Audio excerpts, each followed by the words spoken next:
Hey, what's up all my frequent flyers? This is Dr. Darren, I'm an emergency room physician in rural America. Today is another episode of Freaky Fast Trauma Triage, where we check out the fails across the World Wide Web. And we try to see what I would be thinking if they came to my office in the ER. Let's do this.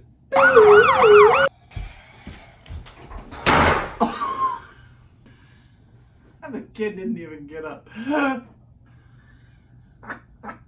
So, pediatric head injuries are all too common in the office. What I follow is called the PECARN, Pediatric Emergency Care Applied Research Network, or something. Basically what it is the score that helps us assess children that are at very low risk for significant traumatic brain injury. Okay? And if we can find out who's low risk, then we can decide who does or does not need to be exposed to the radiation of a CT. This kid, probably not. I've been worried about facial trauma, broken nose, and maybe a broken father-son relationship. That is a fast horse. Oh! Safe! He done did skirt out of there, huh? Veterinarians are the best doctors because their patients can't tell them where it hurts. There's this one time where I was doing a 36-hour shift and I got a call in the middle of the night, about 2 in the morning. And it was one of my nurses. And she says, Darren, I just had a couple kids and they just came out and one is just crying and its belly looks all messed up. Can I bring it by and have you check it out? And I was like, yeah, sure, go register. Absolutely, I'll check it out. She's like, well, no, can I just come around back by the CT scanner? You crazy. And I was like, wait, what? In my mind, I didn't say it. I'm like, whoa, 1, you're not even pregnant. 2, why would you bring it to the back alley? That is not appropriate. Hey, Meg. Whoa. You want to buy a sundial? And then 3, it hit me. Oh, she's been delivering goats. Baby kids. Sure enough, it had an umbilical hernia. We pushed it back in, gave it a 1 single stitch, tied it off, called it good as best as I could. Ah! Sandy, I'm gonna give you this, but answer a question. She got bit by a squirrel. So we're looking at digital trauma, 2-point wound. I can't say that I've ever had a squirrel injury. You can have a few things. You can have Lyme's disease. Now in the Midwest, this is most typically transferred by a tick, a deer tick. I have a video here. You can click it over there about what to do if you get bit by a tick, a rabies. I am a crazy rabbit squirrel. We would clean it out as best we could. Use a surgical glue. If anything, gave it a clean dressing. And then educate them on signs for infection.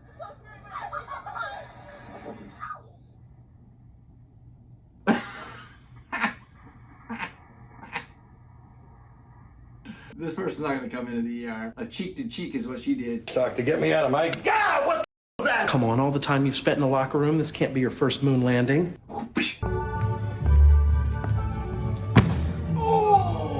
That's a coccyx fracture right there. Very bottom of the sacrum are these 3 bones. Your sacrum is fused 5 bones typically, and then the coccyx at the very end. So you can crack that, break it, bruise it. She's gonna be, that hurts. I recommend this person would be topical analgesics. You can get it over the counter, lots of things. Lidocaine patches, capsaicin creams, an oral analgesics is what this person is gonna need.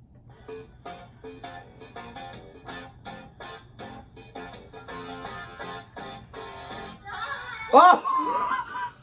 How did he do that?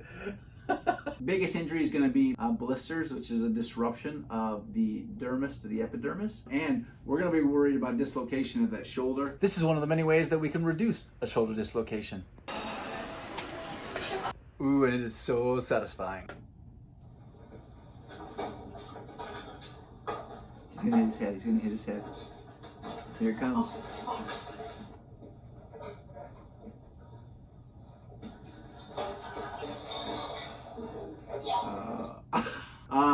He hit his head at the back of the fan. You got to be aware of your surroundings. If you're trying to steal the cookies from the cookie jar, you got to be aware of your situation, right? So I love head lacerations because it allows me to bust out the staple gun.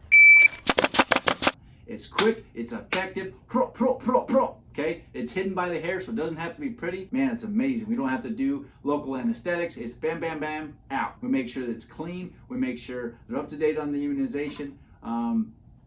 If it is a simple laceration, no loss of consciousness, and the patient has no other complaints, it's gone. I want to see if I can handle it.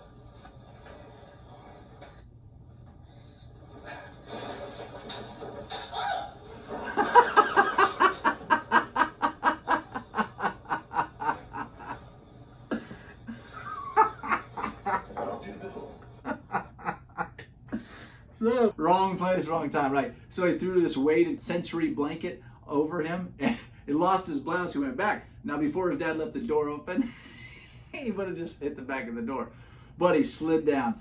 I've got frequent visits to the ER of people falling down the stairs. Happens all the time. So I'm going to be looking for superficial injuries. Typically, when you fall, you're reaching out for anything you can, and that results in inappropriate torques, twists, fractures. So it's going to be guided by what he tells me hurts. Oh! Ow! So I'm pretty sure that's at Brigham Young University. That's the school I went to. So the most common is going to be a scrotal tear, potentially. You can actually rupture the testes, or you can actually cause lacerations or urethral damage. We're also worried about testicular torsion. Permanent damages, time's going to tell. And so if he came in, we'd have to do an exam. We'd have to try to collect a urine, see if there's any blood in the urine. So big importance that this guy gets checked out. Hey, I hope you enjoyed this. Hope you were entertained. I hope you were educated. And if you did, and even in the slightest, consider subscribing. And if you have any suggestions of videos, songs, or other fails, if you want to submit the fails, my email is in the link, or you can direct message me through all my social media platforms. Hope you have a great one. Gotta go. Knuckles, noggin, butterfly kisses. Butterfly kisses. Squid fingers.